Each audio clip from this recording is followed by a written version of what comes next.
One little piece of paper, bright yellow, sharp as a shout, shook Maplewood Heights to its core. We didn't know it that morning, but a single ticket would turn neighbors into a movement. It would expose just how deeply prejudice can hide behind a polished badge. The sun was still yawning when Maplewood Heights neighborhood first stirred. A soft silver mist rolled over the lawns, and sleepy porch lights blinked goodbye as dawn pushed pink into the sky. In a tiny blue house at the corner of Maple and Fern, Eleanor Johnson, a 72-year-old widowed black woman who carried her heritage with quiet pride, wrapped her gray coils in her purple scarf, tied the knot the way her husband Harold had always loved, ends tucked neat like ribbons on a birthday box. At 7:15, she wheeled her canvas cart onto the porch. The cart squeaked, and she patted its metal frame. "Hush now. We'll oil you later." A breeze fluttered her scarf. Eleanor looked at the sky, brightening like fresh paint, and closed her eyes. "Morning, Lord." "Morning, Harold." Mr. Bailey, the mailman, shuffled up the street. "Morning, Miss Ellie. Off to the park?" "Every Tuesday," she called back, easing the cart down the step. "Bench date with my sweetheart. Give him my regards," he said, and she smiled. The walk to Maplewood Park wound past tidy lawns and blooming azaleas. Children's scooters leaned like sleepy horses on fences. Eleanor paused at a picket gate where Mrs. Patel, the baker, watered basil in a clay pot. "Bench Tuesday?" Mrs. Patel asked, already knowing the answer. "Yes, ma'am," Eleanor replied. "Got Harold's letter right here." She patted her coat pocket. Mrs. Patel clasped her hands. "Tell Mr. Harold we miss his big laugh." Eleanor chuckled. "I'll pass the message."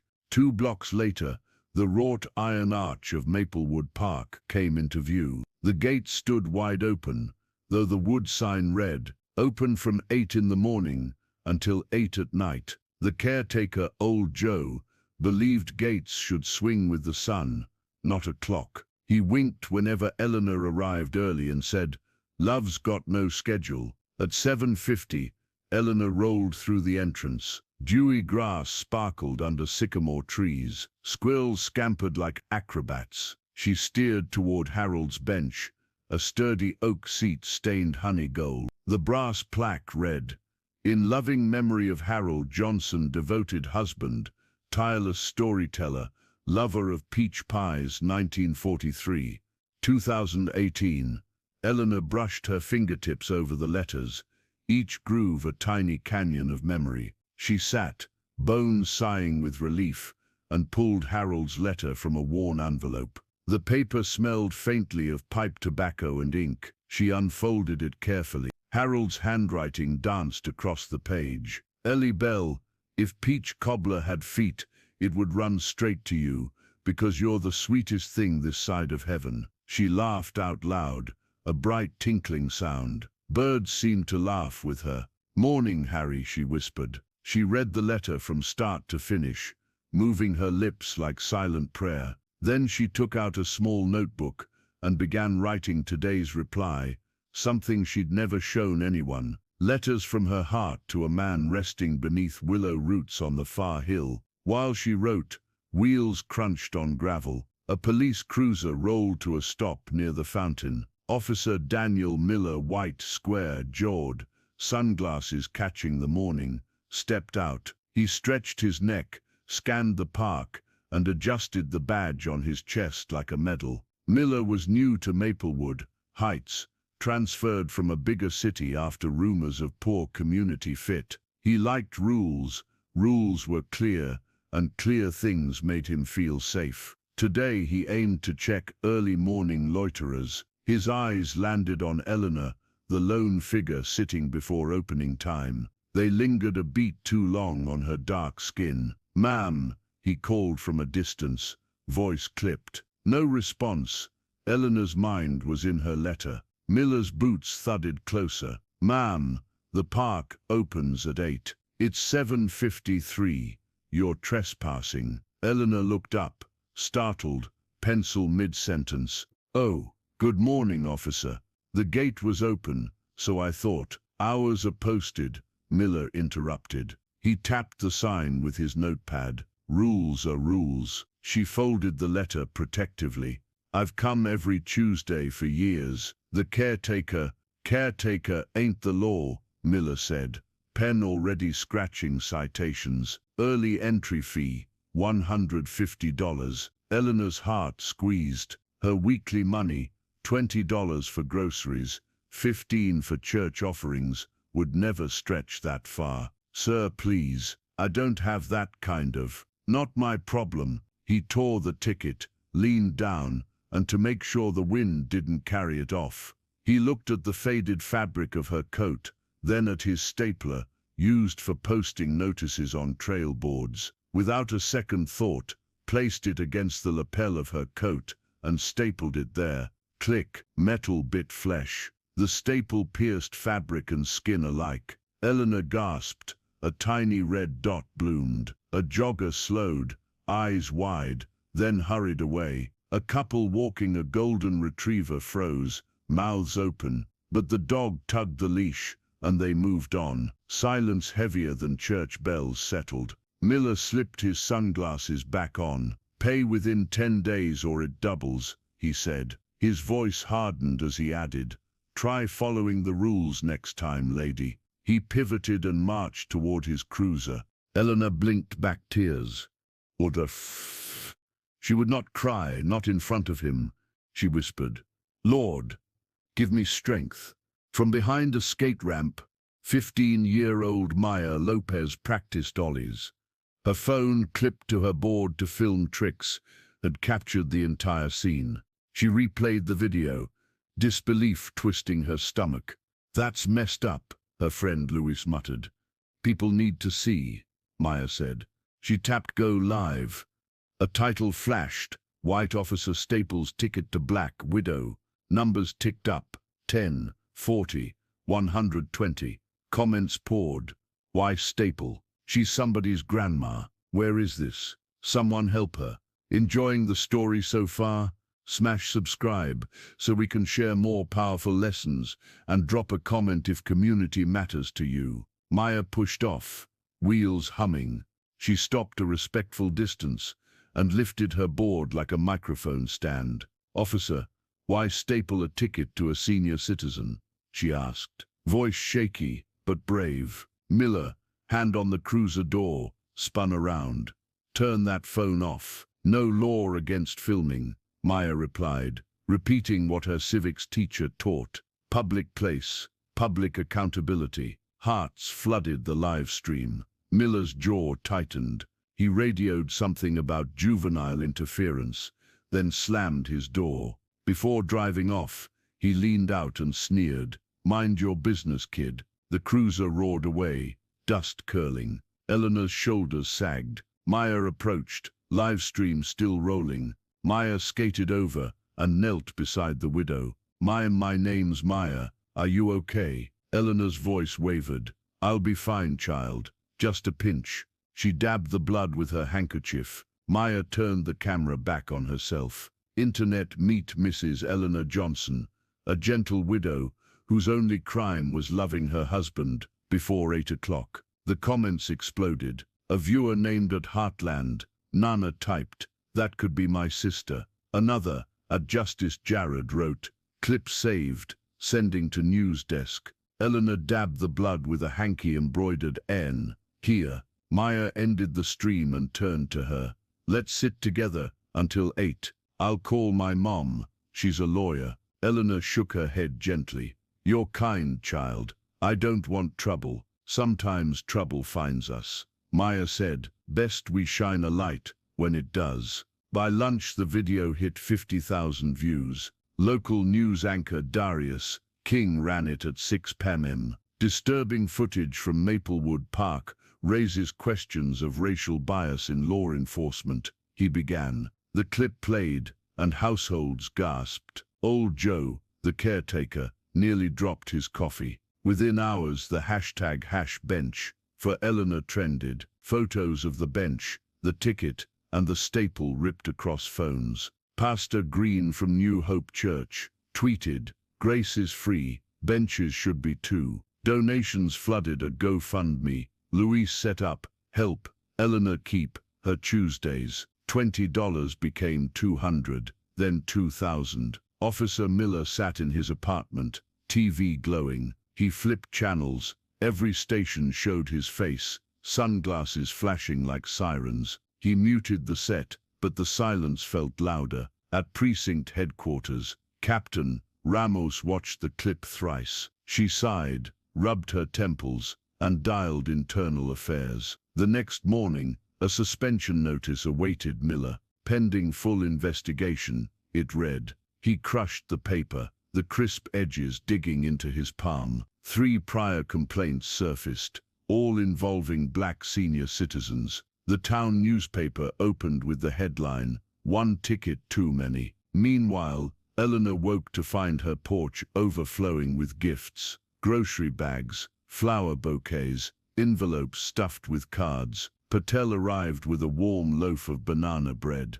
"People are good, you see," she whispered. Eleanor ran fingers over a note. "Paid your fine in full. Keep Tuesday sacred. Love, a friend." Tears finally slipped, soft and grateful. Maya stopped by after school. "Mrs. Johnson, the funds at 15 grand. Eleanor's eyes widened. "That's too much for one old widow. We thought," Maya said shyly, "maybe we beautify the park. More benches, more flowers. We can even add Harold's favorite peach tree." Eleanor clasped Maya's hands. Harold would dance in heaven. 2 weeks later, the town hall overflowed for the ethics hearing. Wooden pews creaked under the weight of neighbors. Black, white, Latinx, Asian, young, old, standing shoulder to shoulder. Reporters flashed cameras. A banner outside read, "Kindness is policy." Officer Miller entered, suit pressed, hair razor, neat. He tried not to meet staring eyes. The council chair, Ms. Alvarez, cleared her throat. "Mrs. Eleanor Johnson, please speak." Eleanor rose slowly, cane tapping like a metronome. The room hushed. "I stand here not to punish," she began, voice steady, "but to plant." She looked at the crowd, then at Miller. "Officer Miller, I forgive you." Murmurs rippled. She continued, "Forgiveness is not forgetting. It is choosing hope over hurt. But our town must promise that benches remain places of rest, not of fear." She lifted Harold's letter. "My husband wrote that love is a long bench big enough for strangers. Let's make sure Maplewood Heights bench is big indeed." When she finished, silence held for a heartbeat. Then applause erupted, rolling like thunder, yet warm as blankets. Council voted. Miller's behavior marked misconduct. He would complete comprehensive bias and community engagement training before any return. Policy updated. If gates are open, citizens may enter peacefully. Signs would change to welcome early walkers. Lowered side. Maya live-streamed again. "Justice, community, hope," she narrated. Eleanor stepped beside her. "If you believe kindness is stronger than hate," Eleanor told the camera, "share our story, tell it on playgrounds, porches, and dinner tables. And remember, benches like hearts are for sitting, not judging." Spring came. Cherry blossoms drifted like pink snow over Maplewood Park. Daniel now just walked slowly down the main path. No badge, no weapon, only a volunteer tag that read community helper. He carried a bucket of white paint and a small brush. Eleanor sat on a nearby bench, knitting a scarf the color of sunrise. She saw him approach the playground fence and dip the brush. Each stroke covered old rust with bright hope. "Good morning, Daniel," she called. "Morning, Mrs. Johnson. Fence looks better already," she said. He took a breath. "I'm trying to fix things I chipped." "Fresh paint is a good start," she answered.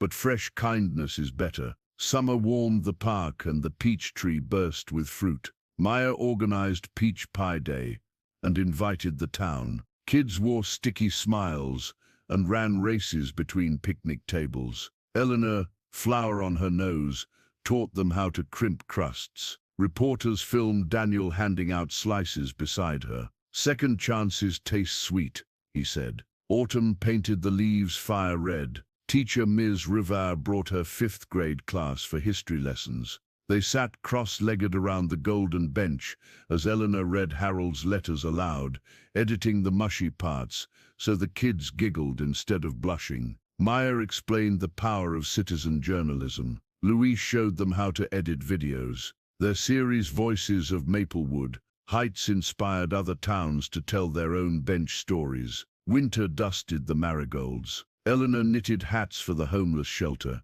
each tagged with a single stitched word, hope. Daniel delivered them on Christmas Eve, accompanied by Maya and Luis. They served soup, passed out hats, and sang carols off-key but full-hearted. That night, Daniel said quietly, "Your forgiveness changed my life." Eleanor touched his arm.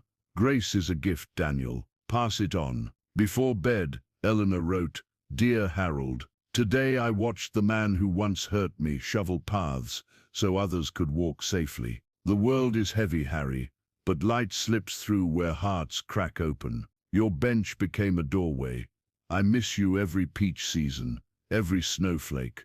But love keeps stretching, bigger than years, stronger than sorrow. Keep a place warm for me. I'm still here, planting, forgiving, loving. Yours forever, Ellie Bell." She pressed the letter to her chest, then tucked it under her pillow, trusting angels to deliver postmarked dreams. News of the park's change spread. A producer called Maya. "Your story inspired our new segment, Kindness Chronicles. Would you host?" She accepted and insisted that the first episode feature Maplewood Park in winter, lights twinkling over the golden bench. Millions watched. The hashtag evolved into #bench4all, a global movement to reclaim neglected spaces with love. Daniel spoke at workshops about bias and regret, quoting Eleanor, "Benches are for resting, not judging." Teachers printed the phrase on classroom posters beside multiplication tables. On the 2nd anniversary, the town unveiled a sculpture, 2 hands, one wrinkled, one strong, holding a small peach blossom. At its base, kindness planted. Here, Eleanor cut the ribbon. Maya captured every angle, live. Daniel stood beside them in a gardener's vest. Eleanor turned to the camera. "Friends across the world, remember, you are seeds. Where will you grow kindness today?" Kids shouted, everywhere, and tossed biodegradable confetti shaped like peach petals. The park burst with laughter. As dusk fell, fairy lights blinked on. Eleanor, Maya, Daniel, and their friends sat on Harold's bench, sharing quiet smiles and warm cider. A gentle snow began, flakes swirling like blessings. The camera pulled back, rising above sycamores, above the peach tree, above rooftops twinkling with holiday lights. From the sky, Maplewood Heights looked like a glowing heart stitched into the earth. And somewhere in kitchens and living rooms, viewers felt something soft unfold inside them, like a letter opening, like forgiveness growing roots. Because kindness once planted can grow taller than any rule. If this story touched your heart, hit subscribe, tap like, and share it with someone who needs a little hope. Stick around, more powerful stories are on the way.